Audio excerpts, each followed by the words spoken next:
Michael Fedele served as lieutenant governor with Governor Rell from 2007 to 2011, and he is now back in private business. We understand traveling to Europe, getting international business done. Governor, thanks for being here. Laura, it's great to be back here again. You know, I think the first thing, because as soon as people see you in promos, they're going to say, oh my gosh, he's announcing for the U.S. Senate run. Yeah. I am not announcing. No, you know, it's kind of interesting. You know, people have asked me that with the opening, and I remind them that if you look at my political record, I've never run because there's an opening. Mm-hmm. This has never been a career for me. I've always done it because I felt there was something I could lend to the discussion or solution. So in the U.S. Senate race or anything else that comes up in the future, if there's something I can lend to the discussion or a solution to it, I'd be open to looking at it. But right now, I'm enjoying being back in private life, spending time with my family and my business. Great. And is there anything you can lend to the discussion going on at the Capitol now? Well, you know, I'm very disappointed with where we are. You know, right out of the chute, we see a revenue increase, taxation. And, you know, we heard the term shared sacrifice. And actually, the only people who have sacrificed are the taxpayers in the state. We have a budget that was signed, and I'm still trying to understand why. There's a $2 billion hole in it. So what was the urgency? You know, well, let's get it right. It's not the first time that we've waited to get the budget right. And, you know, when you talk about, well, we want a budget that doesn't have gimmicks and stuff, you almost kind of say, well, isn't that a gimmick to be able to say, I've got $2 billion in concessions, irrespective of who's put them in there, and then say to the people, we've signed a budget early. That budget is not a real budget because we don't have those concessions. And the man who eventually got the nomination of your party when you ran for governor, Tom Foley, has not been shy about speaking his mind as the process goes forward. But you come to this as a businessman even before politics. Sure. In this budget, or even for the paid sick leave bill, how does this affect business? What are you hearing now that you're back in the business community? You know, Pat, and you hit it right on the head. There is nothing in this budget that I see as a businessman that's going to create those jobs that we've lost. And we know that that's so important to Connecticut. And so what I'm seeing out there is that businesses are, you know, making money. They're starting to come out of the economy, but they're not creating jobs. Paid sick leave doesn't do it. A 20% corporate surcharge on taxes doesn't do it. I'm in an IT business. I, in theory, could run my business almost anywhere in the world, let alone this country. I stay here because this is my state. I have family here and everything like that. More and more businesses are going to start looking at that, looking at decisions. You mentioned my global business. That's something we're doing some research and development right now in California. I can tell you every day I'm getting calls from North Carolina, South Carolina. Come here, bring it here. It's clean, industrial business. We'd love to have you. There is nothing in this budget and nothing that I've seen as a business person, let alone as someone who served in the legislature and the executive branch, that would entice me to grow jobs in Connecticut. So would you have been able to do it without the tax hikes that he's proposing? Well, here's what I would have done differently, Laurie, and I'll take it back to the election cycle when this governor said we're going to look at everything's on the table. He was very honest about that, and he said we're going to look at efficiencies, we're going to look at concessions, and then we're going to look at revenue. And if you look at this budget, it's gone the other way. We have revenue. We have a tiered revenue system now with the income tax, with the sales tax. The efficiencies, one could argue there's more spending in this budget. Okay, have we really made the efficiencies that we need to have there? And obviously we know the concessions as of this taping aren't there yet. And it's just very interesting when you look at that whole package on how you would go after it.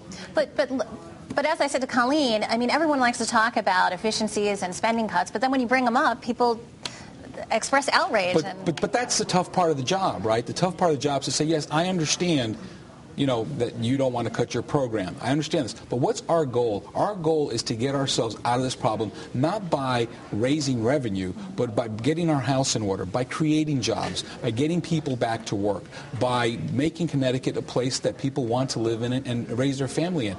I don't see that in this budget. And I think the shared sacrifice is to be able to say, across the board, here's what we've done. Let's remember, in this 3 or 4 year recessionary period that we're all coming out of, hopefully, okay, corporations have laid off people. Corporations have cut jobs.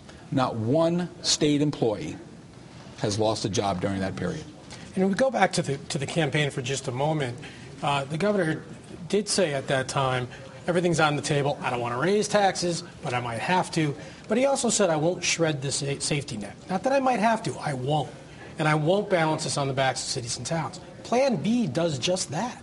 Wouldn't it have been more prudent to put it in the same vein as the taxes? Well, it's possible, Pat. But look, we have two budgets out there as far as I'm concerned, right? You have three now, Plan B. You have the governor's budget and the legislature's budget that was passed by the Democratic majority. You have the Republican minority budget that was out there that has no tax revenue. And I think there's an in-between there. The revenue side of this budget that you're seeing, which has the tax increases, which has the increase in sales tax, is what we fought in the executive branch in the Rell administration for the last 4 years.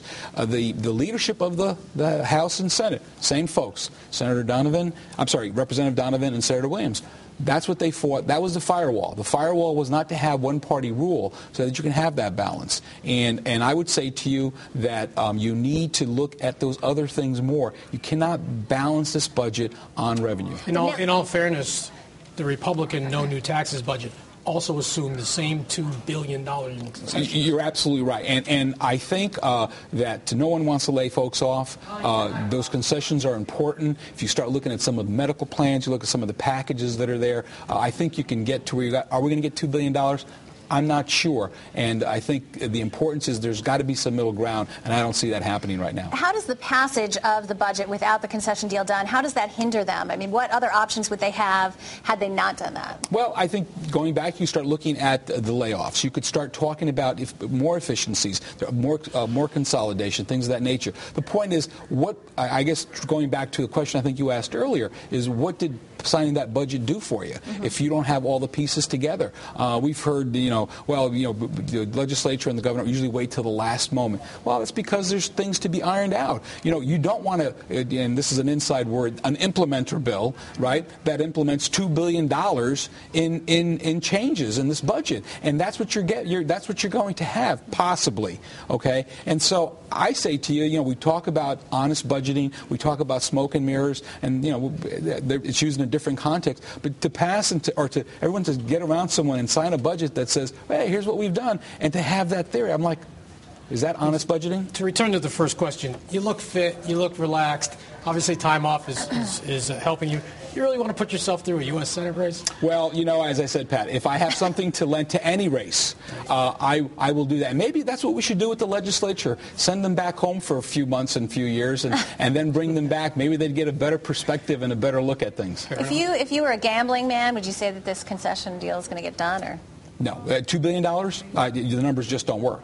The numbers just don't work. And I think something's got to happen, but I think you're going to have to go back to one of three things.